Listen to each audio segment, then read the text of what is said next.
एक मोठी बातमी ती म्हणजे तहव्वूर राणा याला भारताकडे सोपवलं जाणार आहे। अमेरिकेच्या कोर्टाने परवानगी दिली आहे। तहव्वूर राणा हा 26/11 हल्ल्याचा मास्टरमाइंड आहे। मात्र आता अमेरिकन कोर्टाने परवानगी दिली असल्याने तहव्वूर राणा याला भारताकडे सोपवलं जाणार असल्याचं कळत आहे।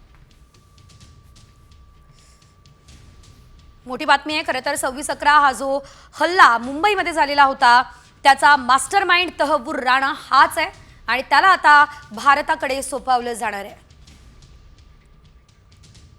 एक मोठी बातमी ती म्हणजे तहव्वूर राणा याला भारताकडे सोपवलं जाणार आहे। अमेरिकेच्या कोर्टाने परवानगी दिली आहे। तहव्वूर राणा हा 26/11 हल्ल्याचा मास्टरमाइंड आहे। मात्र आता अमेरिकन कोर्टाने परवानगी दिली असल्याने तहव्वूर राणा याला भारताकडे सोपवलं जाणार असल्याचं कळत आहे। मोठी बातमी आहे। खरं तर 26/11 हा जो हल्ला मुंबईमध्ये झालेला होता त्याचा मास्टरमाइंड तहव्वूर राणा हाच आहे आणि त्याला आता भारताकडे सोपवलं जाणार आहे।